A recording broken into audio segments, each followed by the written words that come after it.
Okay दोस्तों, आज बारी है to learn about 30 most important MCQ from two chapters, enhancement of food production chapter 11 और biodiversity conservation and environmental issue जो last chapter है। और इस साल के लिए इन दोनों चैप्टर का एक मेजर पोर्शन जो है रिड्यूस किया गया है, तो almost 15 questions from both this chapters we are going to check today. तो चलिए, पहला क्वेश्चन आ रहा है, Which of the following is a free living bacterial biofertilizer? तो बी केयरफुल, बायोफर्टिलाइजर ये आपका चैप्टर 11 का माइक्रोब्स वाला पार्ट है, तो बहुत ही specific you can see what आपको आंसर देना पड़ेगा। ओके, यानी कि फ्री लिविंग कौन सा होता है जो किसी दूसरे ऑर्गेनिज्म के साथ मिलके काम नहीं करता है, अकेला ही कोई अगर एक्टिविटी कर रहा है तो उसको फ्री लिविंग कहते हैं। ओके, और सिम्बायोटिक मतलब जो किसी दूसरे ऑर्गेनिज्म के साथ मिलके काम किया जाता है उसको सिम्बायोटिक कहते हैं। और बैक्टीरिया का होना चाहिए। ओके, और बायोफर्टिलाइजर मतलब it should be able to increase the fertility of soil by either performing nitrogen fixation करना चाहिए, सोलबलाइजेशन करना चाहिए, वाटर एब्जॉर्बिंग एबिलिटी आनी चाहिए। Okay, like that. चलिए, तो Azotobacter, Rhizobium, Nostoc, Bacillus thuringiensis। अभी नॉस्टॉक तो आपका बैक्टीरिया नहीं है, ये ब्लू ग्रीन एल्गी है। Then Bacillus thuringiensis is a bio insecticide, वो फर्टिलाइजर की तरह यूज नहीं किया जाता है। Rhizobium and Azotobacter both are bacterial biofertilizer, लेकिन राइजोबियम इज सिम्बायोटिक क्योंकि वो रूट नोड्यूल, लेग्यूमिनस प्लांट के रूट नोड्यूल में नाइट्रोजन फिक्सेशन करता है, एसोसिएशन में करता है। ओके, सिम्बायोटिक है। लेकिन अज़ोटोबैक्टर वो अकेला एक ऐसी सॉइल में रह के नाइट्रोजन फिक्सेशन करता है, तो इसका राइट आंसर है अज़ोटोबैक्टर। So question 2, observe the graph and select the correct option। हाँ, तो दिस एक ऐसी question related to chapter number 15। तो दो टाइप के ग्रोथ का यहाँ पे कर्व दिया हुआ है, ग्रोथ कर्व है। एक ग्रोथ कर्व आपका ए टाइप का है, दूसरा बी टाइप का है, तो आपको आइडेंटिफाई करना है। ओके, तो विच इज राइट, तो करेक्ट आंसर, तो ए का जो ग्राफ है वो रिप्रेजेंट करता है S is equal to C A square, और बी जो है उसको रिप्रेजेंट किया है log s is log c plus z log a। लेकिन आपका you can see D option wrong है। ओके, क्योंकि डी ऑप्शन में होना चाहिए था log s is equal to log c plus z log a, तो वो रिवर्स कर दिया गया है। तो इसके लिए करेक्ट आंसर आपका है B, line A represent the s is equal to C A square. Okay, तो पहला भी आपका रॉन्ग है। ओके, जो सी है वो actually S is equal to C A raise to Z है, तो वो भी रॉन्ग है। चलिए next, Aspergillus niger is used in preparation of which vitamin? तो कौन सा विटामिन Aspergillus niger एक फंगस है और तीन टाइप के एसिड्स जनरली वो प्रोड्यूस करता है। Okay, commercially. ओके, और उसमें से एक विटामिन है, तो नेचुरली हिंट आ गया, तो दैट इज एस्कॉर्बिक एसिड। तो एस्कॉर्बिक एसिड को ही कहते हैं विटामिन सी। और दो अलग एसिड जो वो बनाता है, दूसरा है सिट्रिक एसिड और ग्लूकोनिक एसिड। तो Aspergillus Niger produce three acid, आपका एस्कॉर्बिक एसिड है, आपका ग्लूकोनिक एसिड है और आपका सिट्रिक एसिड है। ओके, तो ये आपको याद रखना है क्योंकि क्वेश्चन ऐसे भी आ सकता है आपको वन सेंटेंस टू मार्क्स के लिए। देखिए वही उसी पे देखो क्वेश्चन आ गया, which of the following acid is not produced by Aspergillus Niger. Okay, फिर क्या लगता है आपको, सिट्रिक एसिड बनाता है सिट्रेट, एस्कॉर्बिक एसिड बनाता है एस्कॉर्बेट, ग्लूकोनिक एसिड बनाता है gluconate, fumaric acid is not produced by Aspergillus Niger. Okay, तो राइजोपस नाम का एक ऐसी फंगस तैयार करता है फ्यूमेरिक एसिड। ओके, चलिए next question number 5, small part of activated sludge is passed back into aeration tank किसके लिए? तो एक्टिवेटेड स्लज जो है कैन सी सेडिमेंटेशन टैंक है, उसका नेचुरली जो स्लज है या जो डिपॉजिटेड मटेरियल होता है जिसमें बैक्टीरियाज होते हैं। ओके, और उसको एरेशन टैंक में वापस डाला जाता है। Okay, because it is a source of bacteria and fungus. तो किसके लिए डाला जाता है? तो फॉर सेडिमेंटेशन पर्पस नहीं, क्योंकि सेडिमेंटेशन तो अभी चल रहा है। एरेशन के लिए नहीं, तो एरेशन तो ऑक्सीजन के द्वारा सप्लाई होता है, एनारोबिक डाइजेशन के लिए नहीं। It is to form the flocs for aerobic digestion. तो एरेशन टैंक में एरोबिक डाइजेशन के लिए जो एक्चुअली आपके डिकम्पोजर्स है, एरोबिक बैक्टीरिया जो है उसका सोर्स रहता है आपका एक्टिवेटेड स्लज। ओके, जिससे बैक्टीरिया और आपका फंगस का माइसिलियम तैयार होता है या एक जाल जैसा तैयार होता है जिसको फ्लॉक कहते हैं। जिससे डाइजेशन बहुत फास्ट हो जाता है। Find the odd man out. अभी ऑड मैन कौन से हिसाब से? ओके, विस्की, ओके, ब्रियर, ब्रांडी, रम, ओके, तो ये चार एक सी बहुत ही कॉमन आपके अल्कोहलिक बेवरेजेस है। तो अब इनमें रिलेशनशिप किस बात का होगा? सोर्स का हो सकता है, लेकिन सोर्स का तो समझ नहीं रहा है। हाँ, तो process by which they are formed, okay, उसके हिसाब से दिया हुआ है। तो यहाँ पे करेक्ट आंसर इज बियर। तो क्या हो रहा है? ओके, तो बियर क्यों? क्योंकि बियर जो है बिना डिस्टिलेशन, बियर और वाइन, ये याद रखना है आपको, बियर और वाइन बिना डिस्टिलेशन के यू कैन सी प्रोड्यूस होता है, लेकिन रम, ब्रांडी, विस्की इनको डिस्टिल्ड करके तैयार किया जाता है। ओके, डिस्टिलेशन प्रोसेस के जरिए उनको प्यूरिफाई किया जाता है। तो बियर और एक सी जो आपका वाइन है उसको डायरेक्टली फिल्टरेशन किया जाता है। चलिए next, removal of large pieces of floating debris, यानी कि जो आपका लिक्विड इफ्लुएंट है जिसको सीवेज कहते हैं, उसमें सबसे पहले जो सॉलिड मटेरियल है, लाइट मटेरियल है, उसको निकाल दिया जाता है in the first you can see step. उस फर्स्ट स्टेप को कहते हैं preliminary you can see dot treatment. उसमें जो फ्लोटिंग ऑब्जेक्ट है उसको निकालने के लिए एक जाल जैसा तैयार किया जाता है, उसको कहते हैं स्क्रीनिंग ट्रीटमेंट, उसको स्क्रीनिंग कहते हैं। ओके, उसके बाद में होता है ग्रिट चेंबर जिसमें हैवी चीज जमा हो जाता है। उसके बाद में फिर प्राइमरी, सेकेंडरी और टर्शियरी ट्रीटमेंट, टर्शियरी को फिर फाइनल ट्रीटमेंट बोल सकते हैं।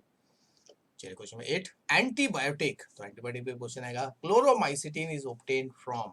तो कौन सा सोर्स है जिससे chloromycetin, okay, a broad spectrum drug है क्लोरोमाइसिटिन, तो इट इज ऑब्टेन्ड फ्रॉम, क्या लग रहा है आपको? ओके, तो ज्यादा करके आपके जो एंटीबायोटिक्स होते हैं वो स्ट्रेप्टोमाइसिस से प्रोड्यूस होते हैं।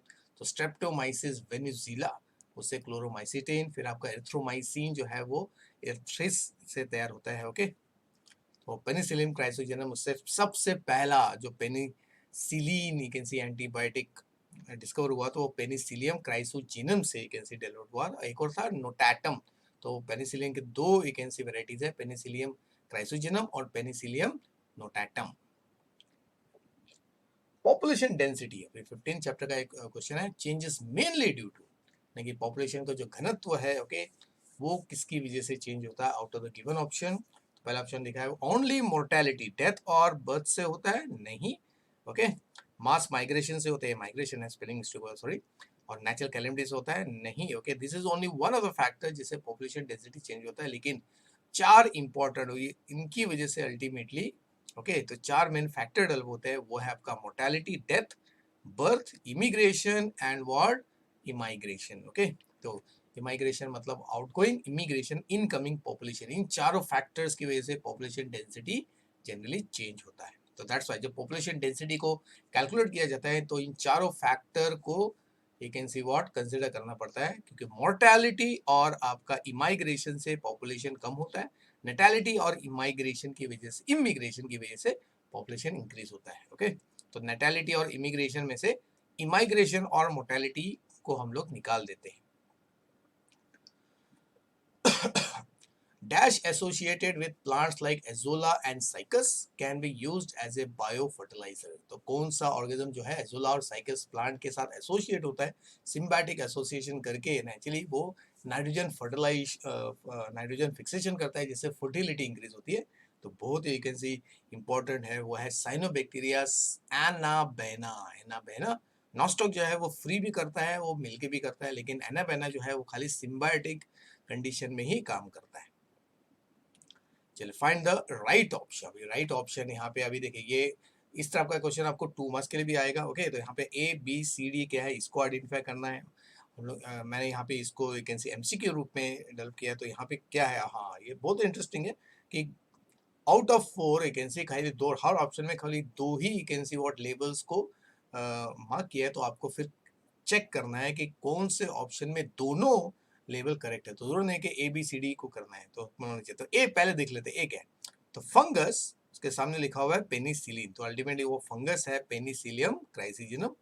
देन बैक्टीरिया एसिडोबैक्टर है, एसिटाई, वो तैयार करता है नेचुरली एसिटिक एसिड, हिंट उसी में है। फिर एस्पेरिगस नाइगर, वो किस टाइप का माइक्रोब है? वो एक फंगस है जो सिट्रिक एसिड तैयार करता है। ओके, अभी हमने पहले पढ़ लिया।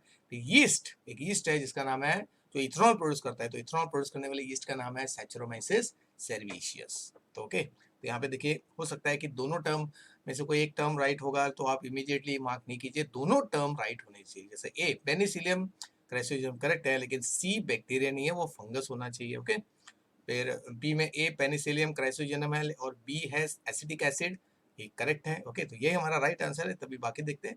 डी सैचरोमाइसिस है, ओके, लेकिन सी जो है वो आपका फंगस है, उसकी जगह पे एल्गी लिखा हुआ है, और सी फंगस यहाँ पे ये राइट है डी ऑप्शन में, लेकिन बी एस्कॉर्बिक एसिड लिख दिया है। ओके, जो रॉन्ग है वो एसिटिक एसिड होना चाहिए था। तो इस तरह आपका राइट आंसर है बी। तो that's why properly you can C analysis कीजिए। ओके, चलिए नेक्स्ट, इंडियन कर्ड जो तैयार किया जाता है उसमें मिल्क में क्या डालते हैं? इनोकुलेट करना मतलब जब हम लोग कोई एक ऐसी चीज किसी में इंट्रोड्यूस करते हैं, ओके, तो उसको इनोकुलेशन करते हैं। जैसे इंजेक्शन भी अगर लेते हैं तो उसको भी इनोकुलेशन कहते हैं। तो जनरली जर्म्स जब हम लोग ट्रांसफर करते हैं किसी मीडियम में, चाहे बॉडी के अंदर या किसी मटेरियल में, तो उसको इनोकुलेशन किया जाता है। ओके, तो लैक्टोबैसिलस वल्गैरिस बोल रहे हैं, Lactobacillus acidophilus, Penicillium roqueforti, okay, and Penicillium camemberti. Okay, तो ये सब चीज प्रोड्यूस करने वाले हैं। ओके, रोकोफोर्टी और कैमेम्बर्टी से कॉरस्पॉन्डिंग चीज तैयार होता है। ओके, तो मिल्क को एक एनसी कर्ड में चेंज करने के लिए लैक्टोबैसिलस एसिडोफिलस, जिसको LAB लैब बैक्टीरिया कहते हैं, ओके, उसको रिलीज किया जाता है। तो most commonly use substrate for industrial production of beer. Beer तैयार करने के लिए कौन सा मटेरियल यूज किया जाता है, किसको सड़ाया जाता है या किसका फर्मेंटेशन किया जाता है? तो in this way also you can C will be asked. तो बियर बनाने के लिए जनरली बार्ली यूज किया जाता है। ओके, और व्हीट कॉर्न जनरली विस्की में यू कैन सी यूज किया जाता है। शुगर कैन मोलासेस जनरली आपका ब्रांडी तैयार करने में यूज किया जाता है। चलिए, dash represent the species which can survive only in captivity. Chapter 15 का है, यानी कि वो स्पीशीज जो आपका खाली आप उसको जू में प्रोटेक्ट कर सकते हो, बॉटेनिकल गार्डन में प्रोटेक्ट कर सकते हो, या उसको क्लोज्ड इन्वायरमेंट में प्रोटेक्ट कर सकते हो। अगर आप उसको जंगल में भेज दोगे तो वो मर जाएगा। ओके, लेकिन जंगल में पाए नहीं जाते हैं, वो खाली आपके घर में एक ऐसे आप उसको प्रोटेक्शन दे सकते हो। ओके, तो ऐसे स्पीशीज को क्या कहते हैं? तो ऐसे स्पीशीज जनरली यू कैन सी वो सबसे प्रोटेक्टेड होते हैं। ओके, को प्रोटेक्ट करना ही पड़ता है, नहीं तो naturally they will be lost. अभी 1.5 साल पहले ही, मतलब 1.5 साल पहले ही एक दुनिया का आखिरी वाइट राइनो गॉट एक्सटिंक्ट, क्योंकि वो वाइल्ड में सर्वाइव नहीं कर रहा था, तो उसको कैप्टिविटी में रखा था, लेकिन उसी कैप्टिविटी में मतलब पिंजरे में नेचुरली ही अल्टीमेटली डाइड। तो ऐसे इंडिविजुअल्स को या ऐसे स्पीशीज को एक्सटिंक्ट इन द वाइल्ड कहते हैं, यानी कि वो जंगलों में नहीं मिलेगा, खाली ह्यूमन प्रोटेक्टेड एरियाज में ही मिलेगा। ओके, एक्सटिंक्ट वो होता है जो कहीं पे भी नहीं है, दुनिया में कहीं पे भी नहीं है, प्रोटेक्टेड कंडीशन में भी नहीं है।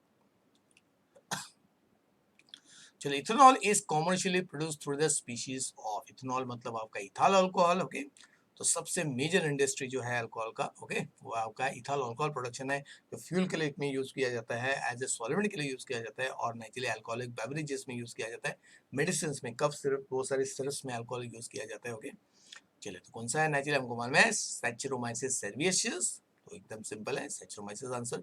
ट्राइकोडर्मा एक फंगस है, ओके, जो जनरली यूज किया जाता है एज ए हर्बिसाइड। ओके, तो क्लोस्ट्रिडियम आपको मालूम है, और एस्परजिलस से आपका सिट्रिक एसिड तैयार होता है। ओके, तो क्लोस्ट्रिडियम आपके सॉइल के बैक्टीरिया है जो फॉस्फेट को सोलुबलाइज करते हैं। Okay, the microsome also helps in the production of food like. तो माइक्रोसोम जो है, तो बी केयरफुल, कौन सा मटेरियल आप इमीडिएटली आप अल्कोहलिक बेवरेजेस देखोगे तो उसको टिक करोगे नहीं, फूड पूछा है, alcoholic beverages is not considered as food. Okay, तो फूड कौन सा है, ब्रेड केक्स में जनरली पफिनेस लाने के लिए, ओके, बिस्किट्स में जहाँ पे डव यूज किया जाता है, इडली डोसा ढोकला, ये सारे मटेरियल जो है उनमें आपका माइक्रोसोम यूज किया जाता है। तो ब्रेड है, ओके, बेकरी इंडस्ट्री बोल सकते हैं। तो select odd man out on the basis of XC2 conservation. तो XC2 मतलब ऑर्गेनिज्म को उसके नेचुरल इन्वायरमेंट से हम लोग बाहर लेकिन से प्रोटेक्टेड एरियाज में बचा के रखे हुए हैं। ओके, और इन सीटू होता है उसके घर में, उसके इन्वायरमेंट को जब हम लोग प्रोटेक्ट करते हैं तो उसको इन सीटू कहते हैं। चलिए, तो घर के बाद तो बहुत, तो जिन ऑर्गेनिजम्स का नंबर बहुत कम हो गया है और वाइल्ड में वो रह नहीं पाते हैं क्योंकि उन पे खतरा है दूसरे एलिमेंट्स का, तो उनको हमको बचाने के लिए कहाँ पे लेके जाना पड़ता है? ओके, जूलॉजिकल पार्क में लेके जाते हैं, या उनका टिश्यू कल्चर किया जाता है ताकि उनका पॉपुलेशन बढ़े। जनरली प्लांट्स में बहुत ईजी होता है, नहीं तो उनको प्रिजर्व करके रख देते हैं जनरली सीड्स एंड टिश्यूज, ताकि फ्यूचर में उनको ग्रो किया जा सके। तो सेक्रेड ग्रो जो है वो इन सीटू कंजर्वेशन का एग्जाम्पल है, यानी कि सेक्रेड मतलब होली। तो कुछ पैचेस जो होते हैं जंगल के वो बहुत पवित्र माने जाते हैं, तो नेचुरली पवित्र मतलब गॉडली मानने की वजह से नेचुरली वहाँ पे जो है एक्टिविटीज जो है मतलब डिस्ट्रक्टिव एक्टिविटीज एकदम मिनिमम होते हैं। चलो, search the odd man out from the given herbicide. अभी एक मैंने हिंट आपको दे दिया था, फाइटोफोरा, फिसेरियम, अल्टरनेरिया और कैक्टोब्लास्टिस। तो ये सारे हर्बिसाइड्स हैं, लेकिन इसमें भी आपको चेक करना है कि तीन में कोई एक कॉमननेस होगा। तो बहुत सिंपल है, फाइटोफोरा, फिसेरियम एंड अल्टरनेरिया ये आपके फंगल हर्बिसाइड्स है, और कैक्टोब्लास्टिस आपका इंसेक्ट एकेंसी हर्बिसाइड है। तो it is insect which actually kills or eats away the cactus you can see type के what plants, Cactoblastis. Next, which the following is a phosphate को solubilize करने वाला you can see बायोफर्टिलाइजर। क्योंकि soil में अगर कोई element है लेकिन वो इनसॉल्युबल है तो रूट्स एब्सॉर्ब नहीं कर सकते, तो कुछ माइक्रोसोम जो है इनसॉल्युबल सब्सटेंस उसको सॉल्युबलाइज करते हैं। ओके, और वो है आपका स्यूडोमोनास स्ट्राइटा। ओके, तो स्यूडोमोनास स्ट्राइटा जो है it is a phosphate solubilizing biofertilizer. बजरिंग इज अ बैक्टीरिया जो आपके रूट्स के साथ एसोसिएट रहता है। वेसिकुलर एल्बिस्कुलर एंडोमाइकोरिजा, उसको वैम भी कहते हैं, इसको वैम भी कहते हैं। वो एक प्रकार का एक ऐसी व्हाट रूट के साथ एसोसिएटेड जो कॉर्टिकल सेल्स तक ब्रांच्ड होता है, जिससे वो डायरेक्टली न्यूट्रिएंट्स को रूट के अंदर एब्जॉर्ब कर देते हैं। ओके, टॉथियोप्रोथिक्स ये आपका साइनोबैक्टीरिया है, ओके, जो बायोफर्टिलाइजर की तरह काम करता है। Then identify the following extinct bird। तो ये पिक्चर आपके टेक्स्ट बुक में है, उसमें भी आ सकता है। तो 3 एक्सटिंक्ट एनिमल का पिक्चर आपके टेक्स्ट बुक में है, उसमें एक है डोडो, ओके, बर्ड, एक आपका एक ऐसी, बाकी तो बताऊंगा, ऑप्शन देख लेते हैं। ओके, तो हु इज दिस?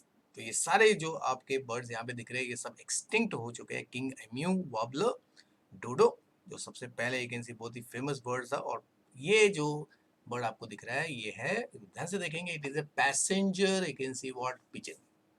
तो पैसेंजर पिजन है जो एक्सटिंक्ट हो चुका है। Then which of the following is not an example of biofortified crop?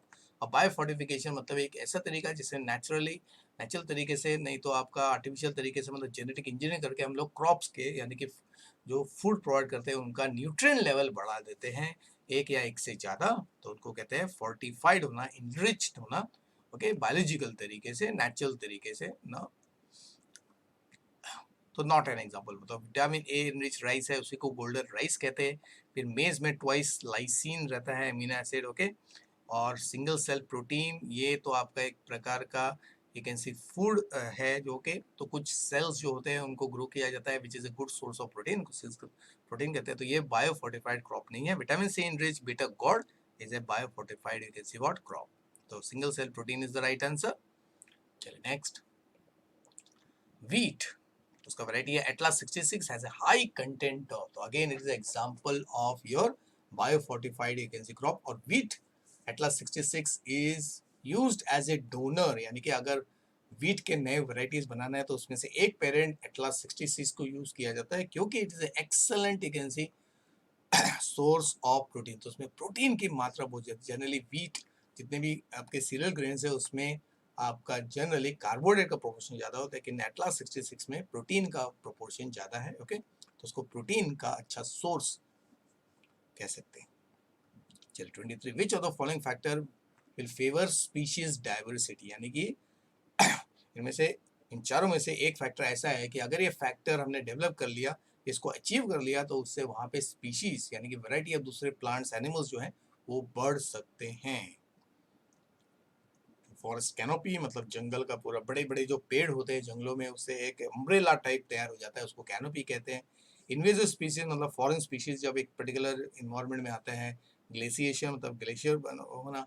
फिर आपका को एक्सटिंक्शन मतलब एक एक एनिमल अगर दूसरे पे डिपेंड करता है, एक प्लांट अगर दूसरे एनिमल या प्लांट पे डिपेंड करता है, अगर एक अगर मर गया तो दूसरा भी मर जाएगा। ओके, तो अल्टीमेटली इसका आंसर क्या है आपका फॉरेस्ट कैनोपी। तो फॉरेस्ट कैनोपी जो है उससे डाइवर्सिटी इंक्रीज होती है, बाकी सबसे डाइवर्सिटी डिक्रीज होती है, या उससे स्पीशीज जो होते हैं वो डिस्ट्रॉय होते हैं। ओके,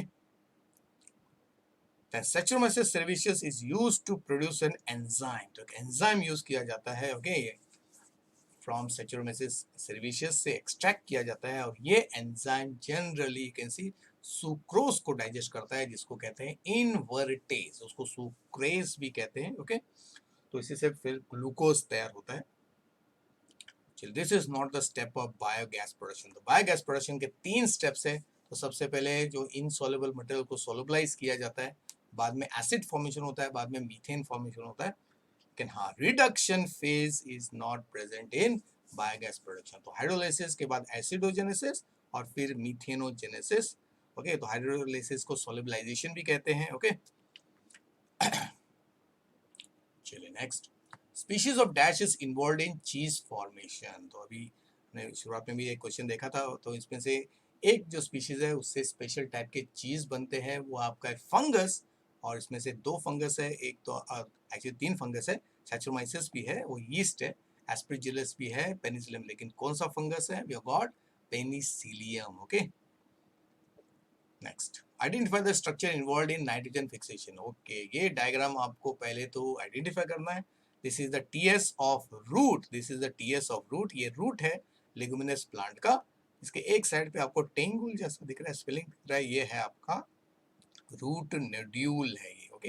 इसमें आपको पिंक पिंक कलर के जो सेल दिख रहे हैं, जिसमें डॉट डॉट दिख रहे हैं, वो है राइजोबियम। कॉर्टिकल सेल्स जिसमें लेग हीमोग्लोबिन तैयार हो गया है, और साथ में डॉट डॉट जो आपको दिख रहे हैं अंदर, ओके, पार्टिकल्स, वो राइजोबियम है, ओके।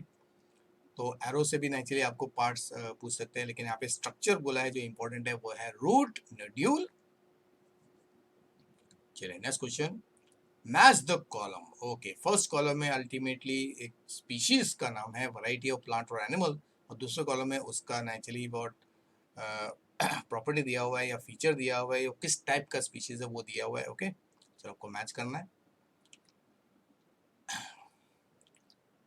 चलिए, parthenium, parthenium is the Congress grass, और इसी ग्रास की वजह से इस टाइप के ग्रास के इंट्रोडक्शन के पहले इंडिया में नहीं था। उसके इंट्रोडक्शन लोकल जो प्लांट्स थे वो डिस्ट्रॉय होने लगे, तो वो इन्वेजिव स्पीशीज है। फिर आपका Steller sea cow is presently आपका एक्सटिंक्ट स्पीशीज है इंडिया का, ओके। देन आपका Indian bustard is critically you can see what endangered, क्योंकि नंबर बहुत कम हो गया। राइनो जो है वो इंडेंजर्ड स्पीशीज है। तो क्रिटिकली इंडेंजर्ड और ये में फर्क है कि क्रिटिकल इंडेंजर्ड मतलब 10% से अगर किसी स्पीशीज का नंबर कम हो गया है, जो इन्वायरमेंट में होना चाहिए, नेचर में होना चाहिए, तो उसको क्रिटिकल इंडेंजर्ड कहते हैं। और 30 से अगर वैकेंसी कम हुआ, 30 और 10 के बीच में, तो उसको इंडेंजर्ड माना जाता है। तो इसके लिए राइट आंसर आपका बी है। ए का 3, बी का 1, सी का 4 और डी का 2, ओके। चलो second last question, find the correct statements from the given. Okay, 4 statements है और ये आपके चैप्टर 15 से रिलेटेड है। चलिए एक एक करके देखते हैं। Tropical rain forest are the major biodiversity hub years, okay. तो साल भर यहाँ पे ग्रीनरी रहती है, ओके। हर दिन ऑलमोस्ट बारिश भी होती है, तो इसके लिए तो factors are suitable for you can see growth of plants. और जहाँ पे प्लांट होंगे, एनिमल्स अपने आप आएंगे, दूसरे कीड़े मुकड़े हर टाइप के आएंगे, तो इसके लिए बहुत ज़्यादा वेराइटी के can see both living organism आपको ट्रॉपिकल रेन फॉरेस्ट में मिलता है, ओके। तो protected organism in their natural habitat is called ex situ conservation. Protect, अगर आप किसी ऑर्गेनिज्म को उनके नेचुरल हैबिटेट में प्रोटेक्ट करते हैं, तो उसको तो इन सीटू कहते हैं, यानी कि 2 is wrong. India boast a share of 8.1% of total global biodiversity. पूरे वर्ल्ड में जितने लिविंग ऑर्गेनिजम्स हैं, उनका 8.1% you can see types India में पाए जाते हैं। एकदम करेक्ट है, okay. The damage to biodiversity is caused है, सॉरी यहाँ पे स्पेलिंग मिस्टेक है, caused only because of human activity. नहीं, खाली ह्यूमन नहीं, natural you can see phenomena, tsunami हो गया, अर्थक्वेक है, उससे भी बायोडाइवर्सिटी लॉस होता है, ओके। तो इसके मतलब है आपका फर्स्ट और आपका third option is what correct. तो इसके लिए आपका A is the correct answer. Last question आज का, फाइंड द मिसमैच पेयर। चलिए, आपको दो हर स्टेटमेंट के रिलेशनशिप को आपको चेक करना है कि वो राइट है कि रॉन्ग है आपका। चलो, मिथेन, नीचे से methanogen releases methane from the organic acid, correct है। फर्मेंटर जो है इंडस्ट्रियल प्रोडक्शन के लिए यूज होता है फॉर बायोकेमिकल्स, ये भी करेक्ट है। Mycorrhiza association Glomus is a fungus, Glomus is a fungus. And root of lower plant, नहीं, लोअर प्लांट नहीं, हायर प्लांट के साथ वो एसोसिएट रहता है, ओके। तो तो यहाँ पे रॉन्ग है, लेकिन तब भी ए ऑप्शन को देखना है। Biofortification natural increase in the nutrient level of food. Yes, हम नेचुरल तरीके से फूड के न्यूट्रिएंट लेवल को बढ़ा देते हैं, इसको बायोफोर्टिफिकेशन कहते हैं। तो इस तरह हमारे 30 क्वेश्चन आज के हो गए कंप्लीट, और अभी खाली 2 चैप्टर्स हमारे लास्ट के बाकी है, चैप्टर नंबर आपका 12 and chapter number 13। In 1 or 2 days I will be completing that. Okay, तो चलिए स्टूडेंट्स, आज के लिए यहाँ पे हम लोग स्टॉप करते हैं। Remain safe, you can see जितने भी गाइडलाइंस दिए हुए उसको फॉलो कीजिए। Okay, and take care, good bye and see you in the next.